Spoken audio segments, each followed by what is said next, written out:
Alors, bonjour les amis.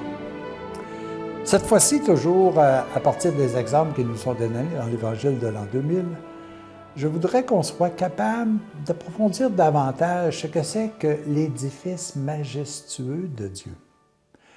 Qu'est-ce que c'est que le royaume de Dieu? Est-ce qu'il y a moyen que l'on soit capable de l'illustrer sur le plan terrestre de façon bien incorrecte, c'est sûr, mais d'être capable de comprendre qu'est-ce que ça veut vraiment dire? Je vais vous lire un petit texte ici au niveau de l'Évangile de l'an 2000 et par la suite, je vais revenir avec quelques commentaires. Et regardez la façon dont c'est présenté. Quand un architecte conçoit le plan d'un édifice majestueux et parfaitement ordonné dans toutes ses parties, il ne construit pas lui-même de ses mains tout l'édifice. Ce ne serait ni sage ni intelligent.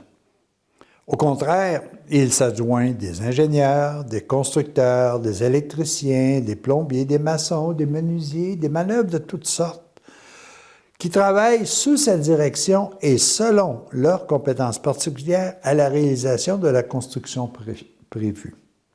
Celle-ci est comme la matérialisation d'un plan divin. La perfection de l'œuvre ne dépendra plus que de la capacité, de la compétence, de l'intelligence, de la libre collaboration de toute personne humaine qui y travaille, chacun dans un secteur qui lui est propre. Le Fils de Dieu, le Verbe de Dieu, est le plan de Dieu achevé, parfait. La création est le plan de Dieu en réalisation, en croissance, en perfectionnement, en progression. Et le Fils créateur, architecte divin, souverain, intelligent et libre, n'achève pas lui-même son immense création.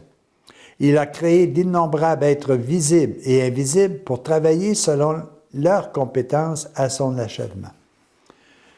Le Fils créateur est venu nous expliquer sur terre le plan que nous devons réaliser pour pouvoir implanter ici et maintenant le royaume de Dieu.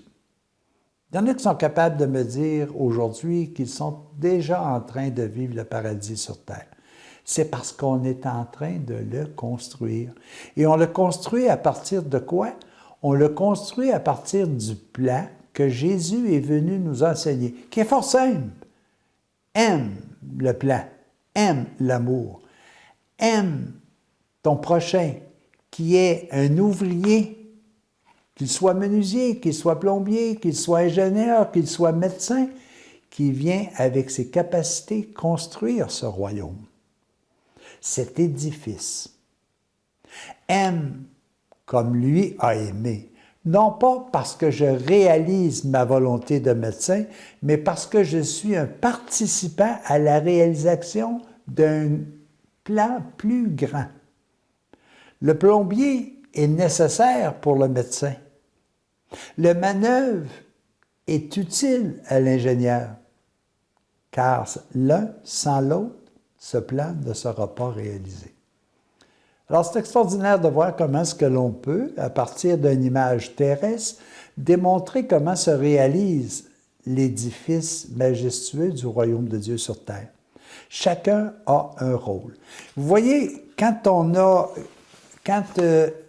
Dieu a créé dans un monde de l'invisible, il a donné des fonctions à différentes personnes. Il a donné, on vous l'a expliqué antérieurement, il y avait des vieillards, il y avait des êtres vivants, il y avait des anges qui avaient une multitude de fonctions, de nous protéger, de nous enseigner, de nous guider, de nous fortifier, de nous donner persévérance et force.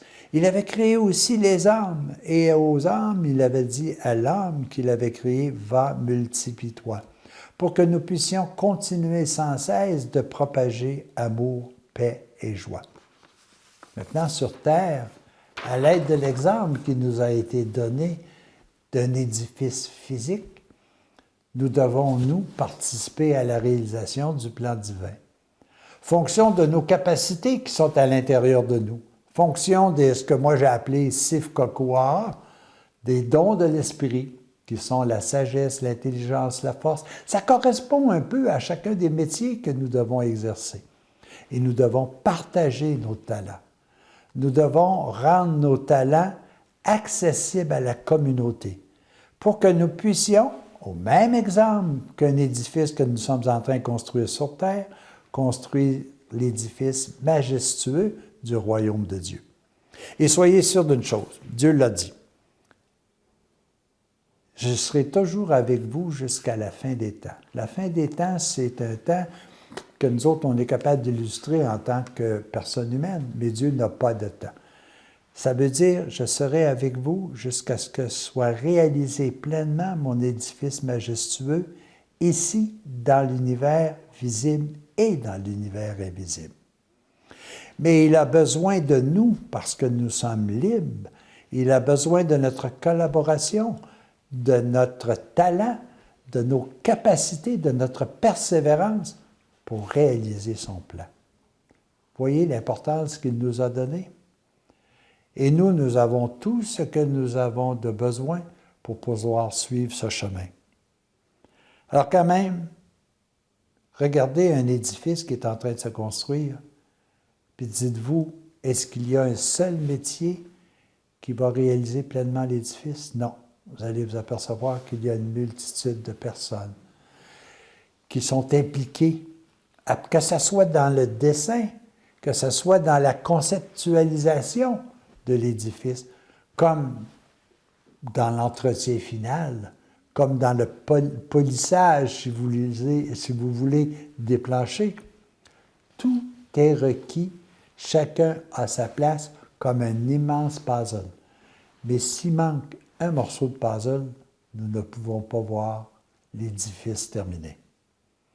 Alors, les amis, quand on parle du royaume majestueux de Dieu, de l'édifice majestueux de son amour et de la vérité, nous sommes, nous, les ouvriers, qui avons accepté un jour, même si notre mémoire nous fait défaut, que nous avons accepté un jour ici sur terre, venir réaliser ce plan.